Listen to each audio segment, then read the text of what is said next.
بسم الله الرحمن الرحيم. ومن أحسن قولا ممن دعا إلى الله وعمل صالحا وقال إنني من المسلمين.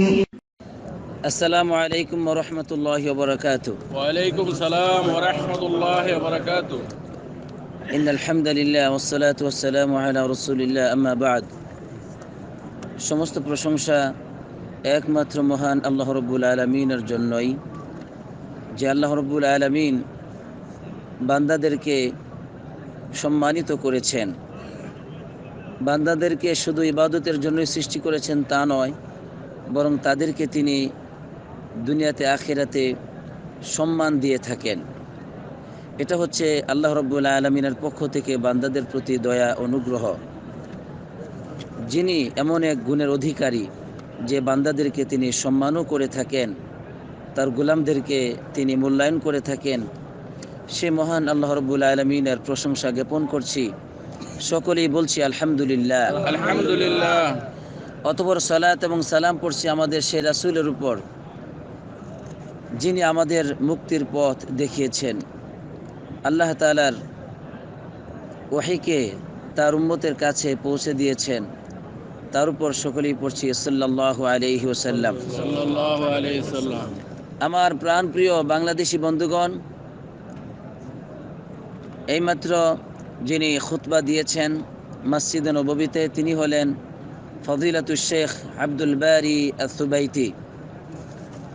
যে বিষয়ে তিনি আজকে খুতবা দিয়েছেন তা হলো কোরআনুল কারিমে আল্লাহ রাব্বুল আলামিন বহু জায়গায় তার বান্দাদেরকে ইয়া ইবাদি বলে সম্বোধন করেছেন। বলেছেন বহু জায়গায় ইয়া ইবাদি, অর্থ হলো হে আমার বান্দা। এই শব্দটির গুরুত্ব বা তাৎপর্য নিয়েই তিনি আজকে কথা বলেছেন। আমরা এখন ইমাম সাহেবের খুতবার অনুবাদ শুরু করছি। শুরুতে মহান আল্লাহ রাব্বুল আলামিনের তৌফিক প্রার্থনা করছি, তিনি যেন আমাদের জন্য এই খুতবার অনুবাদ সহজ করে দেন এবং এটা যেন আমাদের জীবনে আমরা আমলে নিয়ে আসতে পারি। আমল করার যেন আল্লাহ আমাদেরকে তৌফিক দান করেন, আমিন। প্রিয় বন্ধুগণ, ইমাম সাহেব বলছেন এই সমস্ত সময়গুলিতে দিনে এবং রাত্রে আমরা দেখতে পাচ্ছি যে ইবাদতের ব্যাপক প্রকাশ, ব্যাপকভাবে ইবাদতের বিভিন্ন রকম অবস্থা দেখা যাচ্ছে।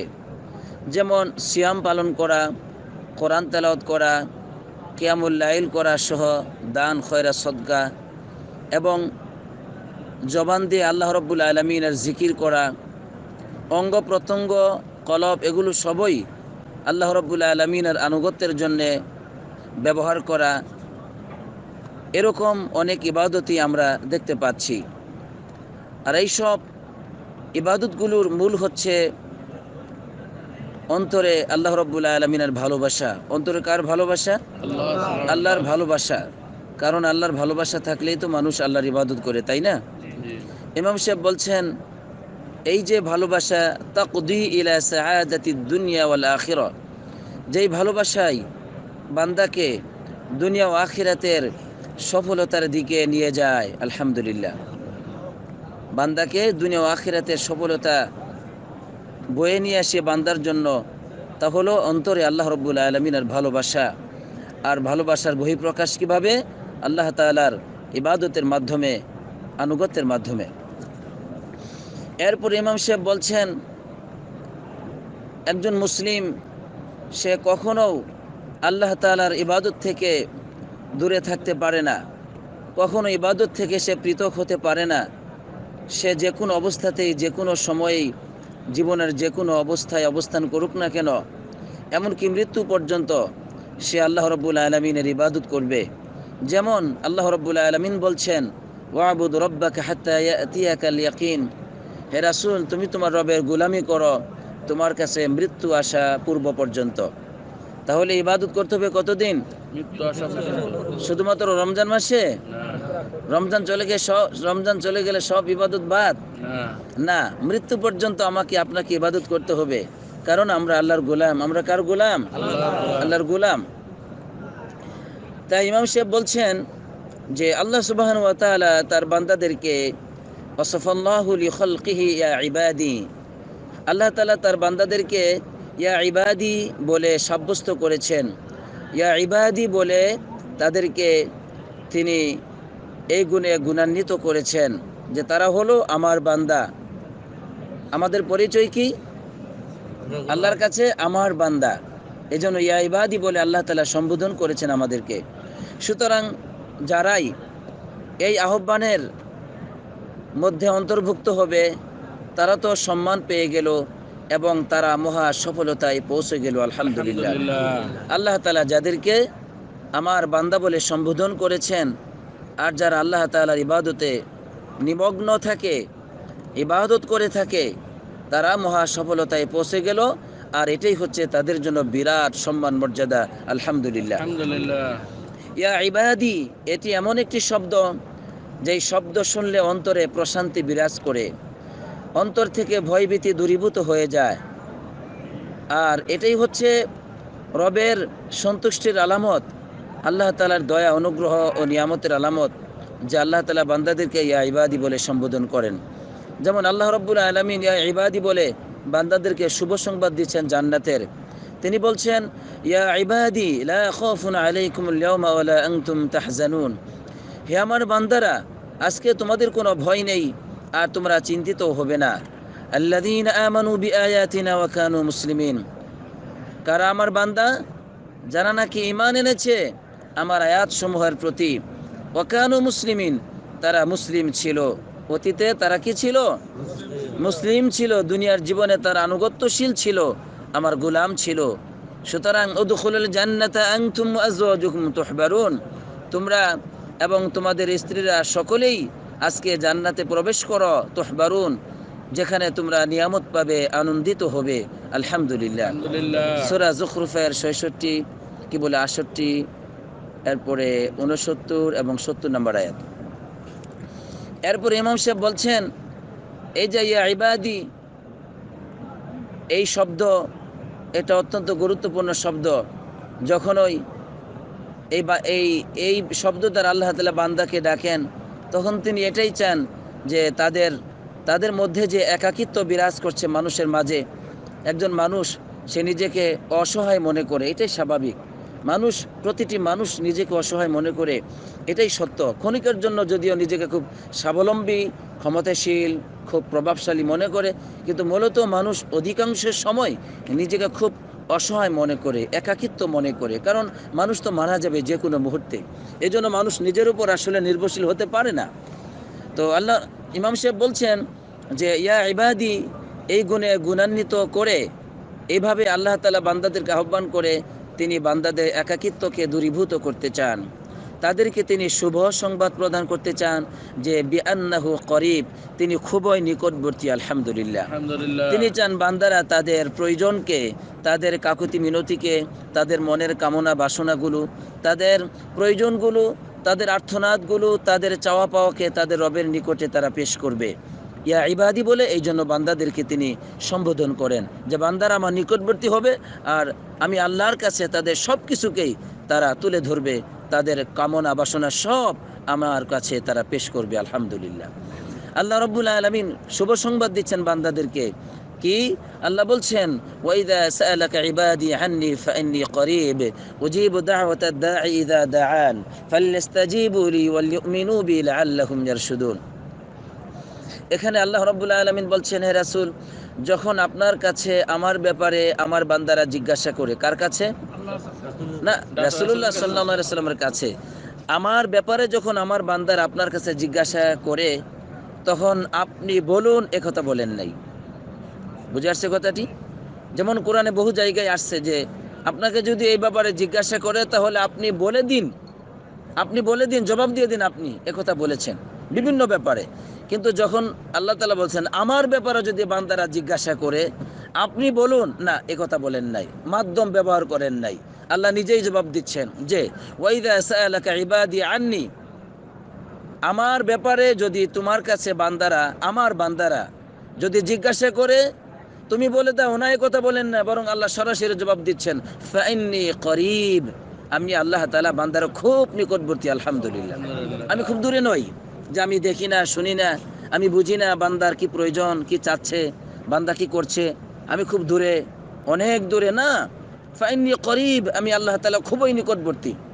উজিবু দাওয়াতাদ দাঈ ইযা দাআন, আমি জবাব দিয়ে থাকি যখন কোনো বান্দা আমাকে ডাকে। আলহামদুলিল্লাহ, আমি জবাব দেই যখন কোনো বান্দা আমাকে ডাকে। আল্লাহ তাআলা জবাব দেন না এমনটি নয়, বরং আল্লাহ তাআলা জবাব দেন। আল্লাহ বলছেন আমি খুবই নিকটবর্তী। এখন এর অর্থ কি? নিকটবর্তী মানে কি আল্লাহ তাআলা সর্বত্র বিরাজমান? এই যে কুফরি আকীদা, এই যে আল্লাহ তাআলার শানে, আল্লাহর মর্যাদাকে ক্ষুণ্ণ করার মতো আকীদা পোষণ যে আল্লাহ তাআলা সর্বত্র বিরাজমান, কত বড় মিথ্যা কথা। কোরআনকে না বুঝে এই ধরনের কথা পোষণ করা চরম অপরাধ। আল্লাহ তাআলা সর্বত্র বিরাজমান নন। আর রহমানু আলাল আরশি ইস্তাওয়া, আল্লাহ তাআলা আরশে আজিমের উপর সমাসীন। তবে তিনি বলছেন ওয়া আন্নাল্লাহা ক্বাদ আহাতা বিকুল্লি শাইইন ইলমা, নিঃসন্দেহে আল্লাহ তাআলার জ্ঞান সব কিছুকে বেষ্টন করে আছে। আলহামদুলিল্লাহ, আল্লাহর জ্ঞান, আল্লাহর ক্ষমতা, আল্লাহর সবকিছুকে বেষ্টন করে আছে। কিন্তু তার মানে এই নয় যে আল্লাহ তাআলা সর্বত্র বিরাজমান, মানে সব জায়গায় তিনি জাত সহ বিরাজ করছেন। এই ধরনের আকীদা পোষণ করা যাবে না। বুঝে আসছে কথাটি? প্রিয় বন্ধুগণ, এই জন্য আল্লাহ তাআলা সর্বত্র বিরাজমান, এটা হলো কুফরি আকীদা। এটা কি আকীদা? কুফরি আকীদা।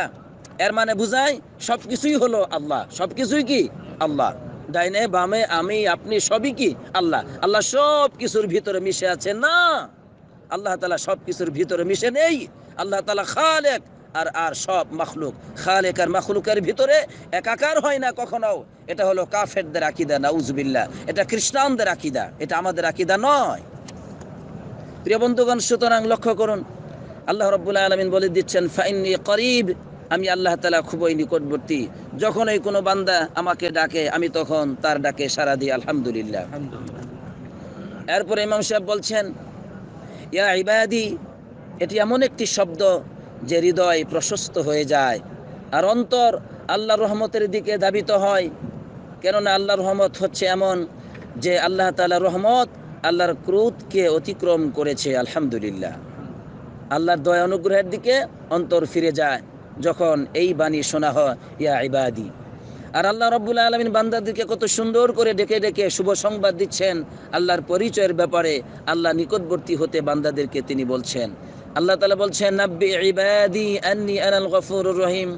হে রাসূল সাল্লাল্লাহু আলাইহি সাল্লাম, আপনি আমার বান্দাদেরকে সংবাদ দিয়ে দেন। কি সংবাদ? আন্নী আনাল গফুরুর রহিম, নিঃসন্দেহে আমি ক্ষমাশীল, অতি দয়ালু। সুবহানাল্লাহ, আপনি এটা সংবাদ দিয়ে দিন। ওয়া আন্না আযাবি, আবার সাথে সাথে আল্লাহ তাআলা বলছেন ওয়া আন্না আযাবি ওয়াল আযাবুল আলীম, আর এটাও জানিয়ে দিন আমার আযাব সেটা কেমন। ওয়াল আযাবুল আলীম, সেটা হলো যন্ত্রণাদায়ক, খুব বেদনাদায়ক শাস্তি। নাউজুবিল্লাহ, কেমন? খুব যন্ত্রণাদায়ক শাস্তি। এখানে আল্লাহ তাআলা তার পরিচয় দিচ্ছেন যে আমি ক্ষমাশীল।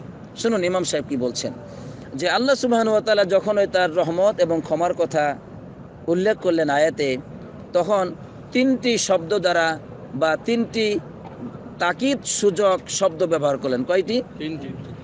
তিনটি তাকিদ সূচক শব্দ ব্যবহার করলেন। কি বললেন? আন্নি, আমি, আনা, আমি, ওয়াইদুখালুল আলিফ ওয়াল লাম, এবং শব্দের শুরুতে আলিফ এবং লাম ব্যবহার করেছেন। ইমাম সাহেব বলছেন তিনটি শব্দ দ্বারা তিনি এটাকে গুরুত্ব দিলেন যে আমি আল্লাহ তাআলা ক্ষমাশীল, সুবহানাল্লাহ, অতি দয়ালু। আবার যখন আযাবের কথা বললেন তখন বললেন যে ওয়ান্না আযাবি, আমার আযাব সেটা হচ্ছে যন্ত্রণাদায়ক। আযাবটা কি? আযাবটা হচ্ছে আযাব, আমার আযাব সেটা হলো যন্ত্রণাদায়ক। মানে আমি যন্ত্রণাদায়ক নয়, সেটা আমার আযাবটা হচ্ছে খুব কঠিন, যন্ত্রণাদায়ক। ইমাম সাহেব বলছেন তখন আল্লাহ তাআলা বলেন নাই লাম ইয়াকুল ইন্নী আনাল মুআযযিব, আল্লাহ বলেন নাই আমার গুণই হলো আমি আযাবদাতা, আমি আযাবদাতা। এইভাবে আল্লাহ তাআলা নিজের দিকে এই সম্বোধন নিলেন না। বুঝে আসছে কথাটা? মানে আল্লাহ আযাবদাতা, এটা তার মূল পরিচয়। এটা আল্লাহ তাআলা তিনি গুরুত্ব দিলেন না, এটাকে দূরে এটা থেকে নিজেকে দূরে রাখলেন আল্লাহ সুবহানাহু ওয়া তাআলা। তবে শাস্তি দেন পাপের কারণে, কিন্তু মূলত তার এটাই কাজ না যে তিনি শুধু আযাব দিবেন, না, এই জন্য মানুষকে আল্লাহ সৃষ্টি করেন নাই। কিন্তু মূল হচ্ছে যে তিনি ক্ষমা করতে চান। মানুষকে কি করতে চান? বলে দিলেন যে তুমি আমার বান্দাদেরকে সংবাদ দিয়ে দাও, আন্নি আনাল গফুরুর রহিম, আমি আল্লাহ তাআলা গফুর, ক্ষমাশীল, রহিম, অতি দয়ালু। এটাই হচ্ছে আমার পরিচয়, এটা জানিয়ে দাও। আবার সাথে সাথে জানিয়ে দাও, যদি আমার কাছে ক্ষমা না চায়, আমার রহমত যদি না চায়, তাহলে আমার আযাবটা কিন্তু খুবই কঠিন, আমার আযাবটা খুবই কঠিন। এটা আমার মূল পরিচয় না যে আমি আযাব দাতা। বুঝে আসছে কথাটা? বলুন সুবহানাল্লাহ। সুবহানাল্লাহ। ইয়া রাব্বি লাকাল হামদু ওয়া লাকাশ শুকর। প্রিয় বন্ধুগণ, এভাবে আল্লাহ সুবহানাহু ওয়া তাআলা নিজেকে সম্বোধন করেছেন তিনি ক্ষমাশীল এবং অতি দয়ালু বলে। আর রাসূলুল্লাহ সাল্লাল্লাহু আলাইহি সাল্লাম আল্লাহ তাআলার রহমতের, প্রশস্ত রহমতের ঘোষণা এইভাবে দিয়েছেন যে আল্লাহ রাব্বুল আলামিনের 100টি রহমত সৃষ্টি করেছেন। কয়টি? আল্লাহর 100টি রহমত রয়েছে, তার মধ্যে তিনি 99টি 99 রহমা, 99টি রহমত তিনি তার কাছে রেখে দিয়েছেন, আর একটি রহমতকে তিনি মাখলুকাতের উপর বিতরণ করে দিয়েছেন। এবার রাসূলুল্লাহ সাল্লাল্লাহু আলাইহি ওয়াসাল্লাম বলছেন, যদি কোনো কাফের জানতো যে আল্লাহ রাব্বুল আলামিনের এই ব্যাপক রহমতের কথা, তাহলে কোনো কাফের কখনো আল্লাহ তাআলার রহমত থেকে নিরাশ হতো না। অপরদিকে যদি মুমিনগণ জানতো আবার আল্লাহর আযাবের কথা, আল্লাহর কাছে যে শাস্তি আছে, এটাও যদি কোনো মুমিনগণ জানতো, তাহলে তারা কিন্তু জাহান্নাম থেকে নিজেকে নিরাপত্তা মনে করতো না। সুতরাং এখানে যেটা আমাদেরকে বুঝতে হবে সেটা হলো যে আল্লাহর রহমত হচ্ছে ব্যাপক। তিনি এই রহমতটাই দিতে চান বান্দাদেরকে, কিন্তু বান্দারা নিতে রাজি না, বান্দারা নিতে রাজি না। এরপর ইমাম সাহেব সুন্দর একটি পয়েন্ট তিনি বলছেন যে এটা কিন্তু লক্ষ্য রাখবেন। ইমাম সাহেব বলছেন, ফামান হাক্কাকাল উবুদিয়্যা আহসানা যান্নাহু বিরাব্বিহি ওয়া ওয়াসিকা ফি সাআতি রাহমাতিহি। যে ব্যক্তি আল্লাহর গোলামি করে, যে ব্যক্তি আল্লাহর গোলামি করে রাত দিন সকাল সন্ধ্যা আল্লাহ তাআলার উবুদিয়তের উপর, গোলামির উপর প্রতিষ্ঠিত, সেই কিন্তু আল্লাহ তাআলার প্রতি সুন্দর ধারণা রাখে। কার প্রতি? আল্লাহর প্রতি সুন্দর ধারণা সবাই রাখতে পারে না। যারা ইবাদত করে কেবলমাত্র তারাই আল্লাহ তাআলার প্রতি সুন্দর ধারণা রাখে যে আমার রব আমাকে সাহায্য করবেন, আমার ডাকে সাড়া দিচ্ছেন, আমার ইবাদতগুলো তিনি দেখতে পাচ্ছেন, আমি যে অবস্থার মধ্যে আছি তিনি শুনছেন, তিনি দেখছেন, তিনি সাহায্য করবেন। এজন্য একজন বান্দা সে যখন আল্লাহর গোলামি করে, সেই তার রবের প্রতি সুধারণা রাখে এবং তার রবের রহমতের, প্রশস্ত রহমতের প্রতি সে বিশ্বাসী হয়। কিন্তু যে ব্যক্তি আল্লাহর ইবাদত করে না, সে আল্লাহ রাব্বুল আলামিনের রহমত, প্রশস্ত রহমত, তার দয়া, এগুলোর প্রতি সে বিশ্বাসী নয় এবং আল্লাহর দয়া রহমত পাওয়ার প্রতি তার কোনো খেয়াল নেই, অনেক দূরে থাকে। কারণ যেহেতু ইবাদত নেই তার মাঝে, এজন্য সাহস পায় না যে আল্লাহ আমাকে আযাব দিবেন না, আল্লাহ আমাকে বাঁচাই দিবেন না। যারা ইবাদত করে না সকলে জানে তারা আযাব পাবে, মনে রাখবেন। মন সাক্ষী দেয় যে আমার মতো মানুষ উপায় নাই, এটা ভালো করে জানে। বুঝে আসছে কথাটা? সূরারা ভালো করে জানে, ধরা পড়লে উপায় নাই। এই জন্য যারা ইবাদত করে না এই রমজান মাসে, তারা ভালো করেই জানে যে জাহান্নাম ছাড়া কোনো গতি নাই, কিন্তু কিছুক্ষণ পরে আবার ভুলে যায়। এটা তো বেশিক্ষণ স্থির থাকে না অন্তরে। দুনিয়ার ব্যস্ততা এই চিন্তা থেকে মানুষকে ভুলিয়ে রাখে, আর পাপ তাদেরকে ভুলিয়ে রাখে। বুঝে আসছে? কিন্তু মূলত তারা নিজেরা জানে যে কোনো মুহূর্তে শেষ, জাহান্নাম ছাড়া কোনো গতি নেই। কিন্তু আল্লাহর গোলামরা জানে জানা আমাদের রব মৃত্যুর উপরই আমাদেরকে বিরাটভাবে সম্মানিত করবেন, এই ধারণা তারা পোষণ করে থাকে। আলহামদুলিল্লাহ। ইমাম সাহেব বলছেন যে আল্লাহ রাব্বুল আলামিন যে তাকদীর নির্ধারণ করেছেন বান্দাদের জন্য, এটা মূলত এটা কল্যাণ। মূলত কি কল্যাণ? কোনটা? এই যে বান্দাদের ইবাদত করতে হয়, বান্দারা আল্লাহর ইবাদত করে বিভিন্ন সময় বিপদে মুসিবতে পড়ে, তাদের অনেক কষ্ট হয়। বলছে এটা আসলে এটা মূলত কল্যাণ বাস্তবে। যদিও বাহ্যিকভাবে এটা একটা মাসাইবুন মাকরুহাতুন মুওয়াজ্জিহাতুন, যদিও এটা বাহ্যিকভাবে এটা একটা মুসিবতের মতো লাগে, কষ্টের মতো লাগে, কিন্তু মূলত এর মধ্যে কি আছে? কল্যাণ আছে। বুঝে আসছে কথাটা? এর মধ্যে কল্যাণ আছে, কারণ এরপরেই তো আল্লাহ তাআলা তাদেরকে বড় কিছু দিতে চান।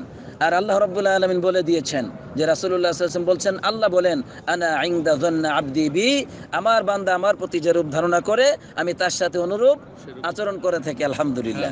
এজন্য মুমিনগণ আল্লাহর প্রতি ভালো ধারণা রাখে, আল্লাহ তাআলা তাদের সাথে ভালো আচরণ করে থাকেন। আর বেঈমানরা আল্লাহর প্রতি খারাপ ধারণা রাখে, আল্লাহর ব্যাপারে নানান ধরনের মন্তব্য করে, এজন্য তাদের জীবনটাও এরকম কলঙ্কিত, অধপতন এবং ক্ষতিগ্রস্ত জীবন। নাউজুবিল্লাহ। প্রিয় বন্ধুগণ, ইমাম সাহেব বলছেন যে আল্লাহ সুবহানাহু ওয়া তাআলা ইয়া ইবাদি বলে মুমিনদেরকে আল্লাহর ইবাদতের মধ্যে, আল্লাহর ইবাদতের ছায়াতলে আশ্রয় নিতে বলছেন। পৃথিবীর যে কোনো জায়গায় তারা বসবাস করুক না কেন, আকাশের যে কোনো নিচেই তারা অবস্থান করুক না কেন, আল্লাহ তাআলা চান বান্দারা যাতে করে আল্লাহর নিকটবর্তী হয়, আল্লাহর গোলামি করে। আল্লাহ রাব্বুল আলামিন এই ব্যাপারে বলছেন, ইয়া ইবাদিয়াল্লাযীনা আমানু ইন্না আরদি ওয়াসিআতুন ফাইয়ায়া ফা'বুদুন। হে আমার বান্দারা, তোমরা যারা নাকি ঈমানে এনেছ, তারা ইন্না আরদি ওয়াসিআ, আমার এই পৃথিবীটা ব্যাপক প্রশস্ত, আমার এই জমিনটা ব্যাপক প্রশস্ত, সুতরাং ফাইয়ায়া ফা'বুদুন, তোমরা এককভাবে আমি আল্লাহর গোলামি করো। কি বুঝলাম ভাই এর মধ্যে? এর মধ্যে বুঝলাম আল্লাহ তাআলা আমাদের কাছে গোলামি চান। কি চান? আল্লাহ আমাদেরকে সৃষ্টি করেছেন ইবাদতের জন্য, এজন্য বলে দিলেন তোমরা, আমার পৃথিবী হলো প্রশস্ত, যেখানে যাও সেখানে আমার ইবাদত করো। আলহামদুলিল্লাহ। এখন ইবাদত যদি বান্দা ভুলে যায়, তার কোনো কল্যাণ নেই, তার কোনো মুক্তি নেই, তার সফলতা নেই, যখন বান্দা আল্লাহর উবুদিয়তকে, ইবাদতকে ভুলে যাবে। আমার ভাইয়েরা, একজন বান্দা সে তার রবের সবসময় ইবাদত করবে, যখন খানা খাবে তখনও, সে যখন পান করবে তখনও, সে যখন নিদ্রা যাবে, নিদ্রা থেকে জাগ্রত হবে তখনও, সকালে সন্ধ্যায় সকল অবস্থাতেই সে আল্লাহ তাআলার জিকির করবে, আল্লাহর ইবাদত করবে। আল্লাহ রাব্বুল আলামিন এর সম্পর্কে বলছেন, আল্লাযীনা ইয়াযকুরুনাল্লাহা কিয়ামা ওয়া কুউদা ওয়া আলা জুনুবিহিম। আল্লাহ তাআলা তার বান্দাদের পরিচয় দিচ্ছেন। বান্দা কারা? যারা নাকি আল্লাহ তাআলাকে স্মরণ করে, কিয়ামান দাঁড়িয়ে দাঁড়িয়ে, ও কুউদান বসে বসে, ও আলা জুনুবিহিম শুয়ে শুয়ে। তাহলে দাঁড়িয়ে বসে শুয়ে শুয়ে আল্লাহ রাব্বুল আলামিনের জিকির করে, আল্লাহর ইবাদত সব সময় তারা করে। আলহামদুলিল্লাহ।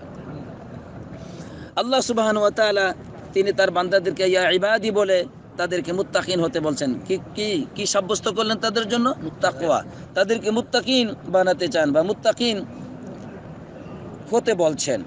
আল্লাহ বলছেন, ইয়া ইবাদি ফাত্তাকুন, ইয়া ইবাদি, হে আমার গোলাম, হে আমার বান্দারা, ফাত্তাকুন, তোমরা আল্লাহকে ভয় করো, আমি আল্লাহকে ভয় করো। তাহলে কি আল্লাহ তাআলা মুত্তাকিন হতে বলেন, মুত্তাকিন বানাতে চান। এজন্য তো রমজান দিয়েছেন মুত্তাকিন হওয়ার জন্য, তাই না? আল্লাহ তাআলা বলছেন, ইন্না আকরামাকুম ইনদাল্লাহি আতকাকুম, তোমাদের মধ্যে আল্লাহর কাছে ওই ব্যক্তি অধিক সম্মানিত যে ব্যক্তি অধিক আল্লাহকে ভয় করে। অধিক সম্মানিত তোমাদের মাঝে ওই ব্যক্তি আল্লাহর কাছে যে ব্যক্তি আল্লাহ তাআলাকে অধিক ভয় করে। তাহলে তাকওয়ার মর্যাদা বিরাট। এই তো রমজান মাস দিয়েছেন আল্লাহ তাআলা তাকওয়ার ভয় প্রকাশ ঘটানোর জন্য। আল্লাহ রাব্বুল আলামিন বলছেন, কুতিবা আলাইকুমুস সিয়ামু কামা কুতিবা আলাল্লাযীনা মিন ক্বাবলিকুম লাআল্লাকুম তাত্তাকুন, তোমাদের উপর সিয়ামকে ফরজ করা হয়েছে যেইভাবে তোমাদের পূর্বদের উপর, তোমাদের পূর্বপুরুষ বা তোমাদের পূর্বে যারা এসেছিল তাদের উপর রোজা ফরজ করা হয়েছিল। কেন? লাআল্লাকুম তাত্তাকুন, যাতে করে মুত্তাকিন হতে পারো। আলহামদুলিল্লাহ। তাহলে রমজান দিয়েছেন মুত্তাকিন বানানোর জন্য। প্রিয় বন্ধুগণ, ইমাম সাহেব বলছেন, এই যে রমজানে যে তাকওয়ার বহি প্রকাশ কিরকম, যে রমজান এটা হলো এমন যে মানুষের অন্তর অন্যায়, অশ্লীলতা, খারাপ আচরণ, এই সব কিছু থেকে তারা পরিশুদ্ধ হয়ে যায়। অন্তর পরিশুদ্ধতা লাভ করে সমস্ত পাপ থেকে, খারাপ অশ্লীল আচরণ, আখলাক থেকে। আবার অন্তর তখন অভ্যস্ত হয় উন্নত আখলাক, উন্নত চরিত্র ধারণ করতে রমজান মাসে। এটা তাকওয়ার বহি প্রকাশ। এবং একজন বান্দা এই রমজানের মাধ্যমে সে জানতে পারে নিজে কতটুকু অসহায় আল্লাহর কাছে, কতটুকু সে অসহায় মুখাপেক্ষী আল্লাহ তাআলার, এটা বান্দা বুঝতে পারে। বুঝে আসছে? এটা বান্দা বুঝতে পারে। তো এরপরে যে বান্দা এটাও বুঝতে পারে যে তার যে গরিব অসহায় বন্ধুগণ রয়েছে, ভাইরা আছে, তাদের কত প্রয়োজন। এগুলো সবই অনুধাবন হয় রোজা পালনের মাধ্যমে। তাই ইমাম সাহেব বলছেন, ফায়ুজিবু লাহু যালিকা শুকরুলিল্লাহি সুবহানাহু ওয়া তাআলা, এগুলো সবই বান্দার উপর ওয়াজিব হয়ে যায় যে বান্দা আল্লাহ তাআলার কি করবে? শুকর আদায় করবে। বান্দা আল্লাহর শুকর আদায় করবে এবং গরিব, দুঃখী, অসহায়, অনাহার, ক্লিষ্ট মানুষের পাশে দাঁড়াবে, তাদের প্রতি ইহসান করবে, তাদেরকে সাহায্য করবে। এটা উচিত। এটাই রোজা আমাদেরকে শিক্ষা দেয়। মোট কথা হলো রোজা আমাদেরকে তাকওয়া শিক্ষা দেয়, যে তাকওয়া আল্লাহ তাআলা বলেছেন, ইয়া ইবাদি ফাত্তাকুন, হে আমার গোলামরা তোমরা আমাকে ভয় করো। আর রোজা এই দিকে আহ্বান করে। প্রিয় বন্ধুগণ, ইয়া ইবাদি এটি এমন একটি শব্দ যে যা সমস্ত পাপীদেরকে আহ্বান করে তওবার দিকে। সমস্ত পাপীদেরকে কোন দিকে আহ্বান করে? তওবার দিকে আহ্বান করে। সবাই যেন তওবা করে আল্লাহর রহমত থেকে নিরাশ না হয়ে যায়। আল্লাহ সুবহানাহু ওয়া তাআলা বলছেন, হে রাসূল তুমি আমার বান্দাদেরকে বলে দাও, কুল ইয়া ইবাদিয়াল্লাযীনা আসরাফু আলা আনফুসিহিম লা তাকনাতু মির রাহমাতিল্লাহ ইন্নাল্লাহা ইয়াগফিরুয যুনুবা জামিআ ইন্নাহু হুয়াল গফুরুর রহিম। হে আমার বান্দারা, তোমরা যারা নিজেদের উপর ইসরাফ করেছো, অতিরঞ্জিত করেছো পাপ করতে করতে, তোমরা আমার রহমত থেকে নিরাশ হয়ো না। কারণ আল্লাহ তাআলা কেমন? ইন্নাল্লাহা ইয়াগফিরুয যুনুবা জামিআ, আল্লাহ তাআলা তো সব ধরন গুনার ক্ষমাকারী। সুবহানাল্লাহ, আল্লাহ তাআলা সব ধরন গুনার ক্ষমাকারী। যে কোনো ধরনের গুনাহ বান্দারা তোমরা করে ফেলেছো, লা তাকনাতু মির রাহমাতিল্লাহ, খবরদার আমি আল্লাহ তাআলার রহমত থেকে হতাশাগ্রস্ত হবে না। কারণ আল্লাহ তাআলা সব ধরন গুনার ক্ষমাকারী, ক্ষমাশীল। কারণ ইন্নাহু হুয়াল গফুরুর রহিম, তার পরিচয় হলো তিনি হলেন নিঃসন্দেহে ক্ষমাশীল আর রহিম, অতি দয়ালু। আলহামদুলিল্লাহ। দেখলেন কিভাবে আল্লাহ তাআলা নিজেকে ক্ষমাশীল বলে কোরআনে পরিচয় দিচ্ছেন। এখন আমরা যদি ক্ষমা না চাই, এরপরও জোর করে ক্ষমা করে দিবেন নাকি? না, ক্ষমা চাইতে হবে। এই জন্য তো কোরআনে আসছে, ইস্তাগফিরু রাব্বাকুম, তোমরা তোমাদের রবের কাছে ক্ষমা প্রার্থনা করো। এই জন্য আসছে রমজান মাস পাওয়ার পরে যে ব্যক্তি আল্লাহর কাছ থেকে ক্ষমা নিতে না পারলো, সে ধ্বংস হয়ে যাক। জিবরাইল আলাইহিস সালাম বলেন, হে রাসূল আপনি আমিন বলেন, ওই উম্মত ধ্বংস হয়ে যাক যারা নাকি রমজান মাস পাওয়ার পরে আল্লাহর কাছ থেকে ক্ষমা নিতে পারলো না। আপনি আমিন বলেন। নবীজি বলেন আমিন। ঠিক আছে, আল্লাহ কবুল করুক এই হতভাগাদের এই দুরবস্থা, কবুল করুক যে ক্ষমা দিতে পারলো না রমজান মাস পাওয়ার পরে। এই জন্য দেখেন আল্লাহ তাআলা চান বান্দারা ক্ষমা চাক আল্লাহর কাছে, ইয়া আল্লাহ আমাদেরকে মাফ করে দাও, তোমার গফুর তোমার রহিম নাম রসুলে করে আমাদেরকে মাফ করে দাও, আমিন। প্রিয় বন্ধুগণ, ইমাম সাহেব একটি হাদিস উল্লেখ করেছেন চমৎকার, যেখানে এসেছে যে মুশরিকরা নবী করিম সাল্লাল্লাহু আলাইহি ওয়াসাল্লামের কাছে আসলো শিরিক করার পরে, এবং তারা অসংখ্য মানুষকে হত্যাকারী ছিল, হত্যা করার পরেও আসলো। ও আকসারু, ব্যাপকভাবে তারা শিরিক করতো এবং জিনা ব্যভিচার করতো এবং মানুষকে হত্যা করতো। অজানু আকসারু, ব্যাপক জিনা ব্যভিচারে লিপ্ত ছিল। তাহলে কি করত? শিরিকও করত, মানুষকে হত্যা করত, জিনা ব্যভিচার করতো, নাউজুবিল্লাহ। এগুলি করার পরে এরপরে নবীজির কাছে আসছে, বলছে ইয়া রাসূলুল্লাহ আপনি যা বলেন আপনি তো সুন্দর কথা বলেন, আচ্ছা আমরা যে এই ধরন কাজে লিপ্ত ছিলাম, আমাদের জন্য কি কোনো ব্যবস্থা আছে, মুক্তির পথ আছে? বুঝে আসছে কথাটি? কাকে বললো এই কথাটি? রাসূলুল্লাহ সাল্লাল্লাহু আলাইহি ওয়াসাল্লামকে। জবাব দিলেন আল্লাহ। জবাব কে দিলেন? আল্লাহ। আল্লাহ তাআলা আয়াত নাযিল করে জানাই দিলেন, হে রাসূল আপনি আপনার উম্মতকে বলে দিন, কুল ইয়া ইবাদিয়াল্লাযীনা আসরাফু আলা আনফুসিহিম লা তাকনাতু মির রাহমাতিল্লাহ, আপনি আপনার উম্মতকে বলুন, হে আমার বান্দারা, মানে আল্লাহ বলতেছেন, হে আমার বান্দারা তোমরা নিজেদের উপর যারা জুলুম করেছো, ইসরাফ করেছো, অতিরঞ্জিত করেছো, তোমরা আমার রহমত থেকে নিরাশ হয়ো না। আল্লাহ তাআলা সব ধরনের গুনাহগুলিকে ক্ষমা করে দিবেন। জিনার গুনাহ, শিরিকের গুনাহ, কুফরির গুনাহ, এরপরে তোমরা যে মানুষ হত্যা করেছো, এগুলো সব আল্লাহ তাআলা ক্ষমা করে দিবেন। সুবহানাল্লাহ। তোমরা কোন অবস্থাতেই আমার রহমত থেকে নিরাশ হয়ো না। আমার পরিচয় হলো আমি ক্ষমাশীল, আমি অতি দয়ালু। সুবহানাল্লাহ। এরপর আর কি থাকে বাকি? আল্লাহু আকবার। প্রিয় বন্ধুগণ, এবার হাদিসে কুদসি শুনুন। আল্লাহ রাসূল, এটা তো কোরআন আয়াতের শানে নজুল বললাম, তাই না? সহিহ মুসলিম আছে কিতাবুল ইমানে। ইমাম সাহেব আরেকটি হাদিস উল্লেখ করলেন, যেটা হলো হাদিসে কুদসি। আল্লাহ তাআলা আহ্বান করতেছেন বান্দাদেরকে, ইয়া ইবনে আদম, হে আদম সন্তান, ইন্নাকা মা দাউতানি ওয়া রাজাউতানি গফারতু লাকা মা কানা মিনকা ওয়া তুমি আমাকে যে ডাকো, আমার কাছে যে আশা করো, আমি তোমাকে ক্ষমা করে দেই। তোমার অবস্থা যাই হোক না কেন, এতে আমি কোনো পরোয়া করি না। বুঝে আসছে? ইয়া ইবনে আদম, আরো স্পষ্ট করে আল্লাহ তাআলা বলতেছেন, হে আদম সন্তান, লাউ বালাগাত যুনুবুকা আনানাস সামাই সুম্মা আস্তাগফারতানি গফারতু লাকা ওয়া লা উবালি। হে আদম সন্তান শোনো, তোমার পাপ যদি এত বিশাল হয়ে যায়, আনানাস সামাই, আকাশ চুম্বন, আকাশের মেঘমালা পরিমাণ যদি তোমার পাপ হয়ে যায়, এতপর তুমি আমার কাছে ক্ষমা প্রার্থনা করো, আমি তোমাকে ক্ষমা করে দেই, এতে কোনো পরোয়া করি না আমি। সুবহানাল্লাহ। ইয়া ইবনে আদম, হে আদম সন্তান, ইন্নাকা লাউ দাউতানি বিকরাবিল আরদি মিলউহা, যে তুমি যদি এই পৃথিবী সমতুল্য আমার কাছে, কি বলে, পৃথিবী সমতুল্য পাপ করো, এই পরিমাণ পাপ করে আসো, অতঃপর আমি তোমার সাথে সাক্ষাৎ করব, লা সুম্মা লাকিতানি লা তুশরিক বি শাইআ লা আতাইতুকা বিকরাবিহা মাগফিরাতান, অতঃপর তুমি আমার সাথে সাক্ষাৎ করো এই অবস্থায় যে আমার সাথে কোনো শিরিক করো নাই, গুনাহ আছে, সব ধরনের গুনাহ আছে কিন্তু শিরিক নাই, কি নাই?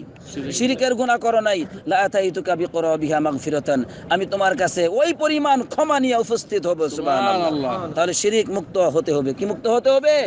শিরিক মুক্ত হবে। শিরিকের সাথে আল্লাহর কোনো আপোষ নাই। আল্লাহ বলে দিয়েছেন, ইন্নাহু মান ইউশরিক বিল্লাহ ফাকাদ হারামাল্লাহু আলাইহিল জান্নাহ, যে ব্যক্তি আমার সাথে শিরিক করবে আমি আল্লাহ তাআলা ওয়াদা দিলাম তার জন্য জান্নাতকে আমি হারাম করে দেই। নাউজুবিল্লাহ। ওই ব্যক্তির স্থান হলো জাহান্নাম। তাহলে শিরিক কি জিনিস জানতে হবে। কিন্তু কপাল পোড়া, ইবাদত জানলাম, নামাজ রোজা হজ যাকাত সব ইবাদত, কিন্তু ওয়ালা তুশরিকু বিহি শাইআ, আল্লাহ যে বলছেন তোমরা শিরিক করো না, শিরিক কি জিনিস এটা তো জানলাম না আমরা। ঠিক না ভাই? ঠিক। এই জন্য বিপদের মধ্যে আছি আমরা। আল্লাহ আমাদেরকে হেফাজত করো, আমিন। প্রিয় বন্ধুগণ,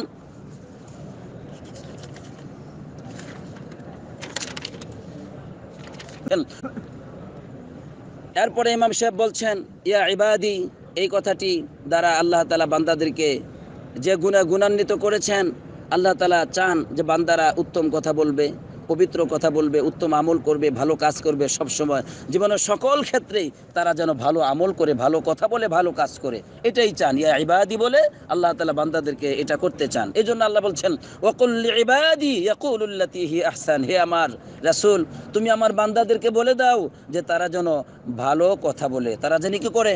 ভালো কথা বলে। আল্লাহ বলতেছেন, ইয়া ইবাদি, হে আমার বান্দারা। দেখছেন? আর ডেকে ডেকে বলতেছেন, হে রাসূল আপনি তাদেরকে বলে দিন তারা যেন ভালো কথা বলে। শুধু কথা বললেই হবে? মিষ্টি মিষ্টি কথা বললেই হবে? কাজ করতে হবে না? কথা এবং কাজ উভয়টাই লাগবে। এভাবেই প্রথম খুতবাটি ইমাম সাহেব শেষ করেছেন। দ্বিতীয় খুতবায় তিনি আল্লাহ রাব্বুল আলামিনের বান্দাদের ব্যাপারে পরিচয় দিয়েছেন যে আল্লাহ তাআলা তার বান্দাদেরকে আহ্বান করতেছেন এইভাবে, ইয়া ইবাদি, হে আমার বান্দারা।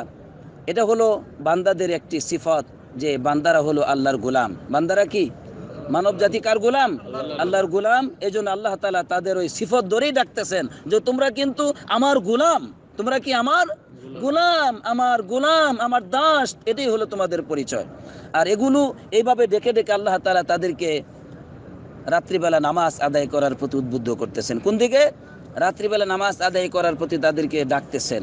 যেমন কোরআনে আল্লাহ তাআলা বলছেন যে আমার বান্দারা কেমন, যে ওয়াল্লাযীনা ইয়াবিতুনা লিরাব্বিহিম সুজদান ওয়া কিয়ামা, যারা রাত্রি যাপন করে তাদের রবের জন্য সেজদা দেয়, দাঁড়ায়, মানে রুকু সেজদা, দাঁড়িয়ে দাঁড়িয়ে এভাবে তারা কি করে? আল্লাহ তাআলার ইবাদত করে। এটা হলো আল্লাহর বান্দাদের পরিচয়। তাই তো রমজান মাসে সবচেয়ে একটা বড় উত্তম আমল সমূহের মধ্যে অন্যতম উত্তম আমল হলো কি?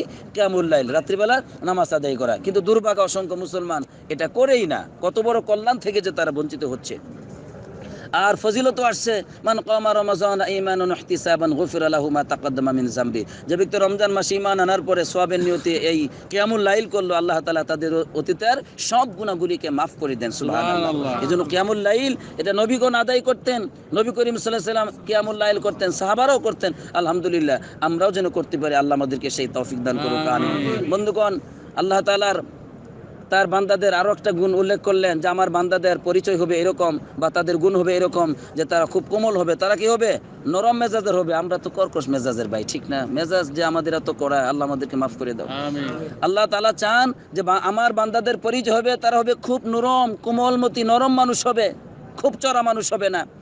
এবং তারা জাহেলদের সাথে কোনো ঝগড়াঝাটি করবে না, জাহেল মূর্খদের সাথে কোনো ঝগড়াতে তারা লিপ্ত হবে না। এ সম্পর্কে আল্লাহ তাআলা বলতেছেন, ওয়া ইবাদুর রহমান, আল্লাহ তাআলার এই যে রহমান, এই যে রহমানের বান্দাদের অবস্থা হলো এরকম। আল্লাহ বলতেছেন, আমি আল্লাহ রহমান না? আল্লাহ বলতেছেন রহমানের বান্দাদের পরিচয় হলো এরকম, আল্লাযীনা ইয়ামশুনা আলাল আরদি হাওনা, যারা পৃথিবীতে চলবে খুব নরম অবস্থায়। কিরকম? অহংকারে একদম ফেটে পড়বে তা নয়, যে তারা নরম অবস্থায় চলবে। ওয়া ইযা খাতাবাহুমুল জাহিলুনা ক্বালু সালামা, আর যখন মূর্খদের সাথে যখন কোনো বিষয় সম্বোধন করবে, বা মূর্খরা তাদের সাথে যখন কোনো বিষয়ে লিপ্ত হবে, তখন ক্বালু সালামা, কি বলবে ভাই? সালাম। মানে আমি ঝগড়াঝাটির মধ্যে নাই, যা বলছি মানলে মানো, না মানলে না মানো, আসসালামু আলাইকুম ওয়া রাহমাতুল্লাহি ওয়া বারাকাতুহু। ঝগড়াতে লিপ্ত হবে না। কারা লিপ্ত হবে না? আল্লাহর রহমানের বান্দারা। আর যারা উল্টাপাল্টা মানুষ, তারা কি মনে করো ঝগড়াঝাটি করতে পারলে মনে হয় এখানেই খুব বড় কিছু হয়ে গেলাম। এটা ঠিক না। আল্লাহ আমাদেরকে হেফাজত করুক, আমিন। বরং আল্লাহর মহব্বত, আল্লাহর ভালোবাসা যাদের অন্তরের মধ্যে আছে, তারা ঝগড়াকে প্রত্যাখ্যান করে। বলুন আলহামদুলিল্লাহ, আলহামদুলিল্লাহ।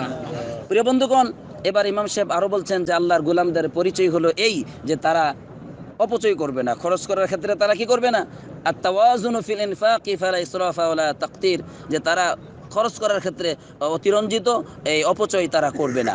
কেন? এটি আল্লাহ তাআলা অপছন্দ করেন। রমজান মাস এবং রমজানের বাইরে সকল অবস্থাতেই অপচয় করা আমাদের শরীয়তে হারাম হারাম হারাম। এজন্য মিতব্যয়ী হতে হবে, আবার কৃপণ হওয়া যাবে না। আল্লাহ রাব্বুল আলামিন বলছেন ওকুলু ওয়াশরাবু ওয়ালা তুসরিফু, তোমরা খাও পান করো, তবে তোমরা কি করো না, অপচয় করো না, অতিরিক্ত করো না। ইন্নাহু লা ইউহিব্বুল মুসরিফিন, অপচয়কারীদেরকে আল্লাহ রাব্বুল আলামিন ভালোবাসেন না। প্রিয় বন্ধুগণ, আজকের খুতবায় আমরা জানলাম যে আল্লাহ সুবহানাহু ওয়া তাআলা আমাদের প্রতি অত্যন্ত দয়ালু, তাই না? তাই তিনি আমাদেরকে কোরআনে বহু জায়গায় ইয়া ইবাদি এভাবে, হে আমার গোলামরা, হে আমার দাসরা, হে আমার বান্দারা, এভাবে আমাদেরকে মহব্বতের ডাকে ডেকেছেন বহু জায়গায়, আর সুন্দর সুন্দর নসিহত করেছেন আমাদেরকে, তার বেদনামির দিকে আহ্বান করেছেন আমাদেরকে, তিনি যে ক্ষমাশীল তার ক্ষমার দিকে আহ্বান করেছেন আমাদেরকে, তার নিকটবর্তী করতে চান, যে আমরা যেন সকল অবস্থাতেই তাকে খুব আপন ভাবি, আমাদের সবচেয়ে আপন ভাবি, আমরা যেন তার কাছে আমাদের সব বেদনা কামনা বাসনা ব্যক্ত করি, দুনিয়া ও আখিরাত তার কাছে কল্যাণ আছে, এটাই তিনি আমাদেরকে আহ্বান করেছেন এই দিকে। সুতরাং আজকের এই যে মূল্যবান খুতবা শুনলাম, ইমাম সাহেব যা দিয়েছেন, আল্লাহ সুবহানাহু ওয়া তাআলা আমাদেরকে এর উপর বুঝার এবং আমল করার তৌফিক দান করুক, আমিন। আমরা নিজেরা শুনবো এবং অন্যদের কাছে এই আমানতকে পৌঁছে দিব, আল্লাহ তাআলা সমগ্র বাঙালি জাতির কাছে এই আমানতকে পৌঁছে দেখ, আমিন। আসসালাতু ওয়াসসালামু আলা নবিয়িনা মুহাম্মদ ওয়া আলা আলিহি ওয়া সাহবিহি আজমাইন।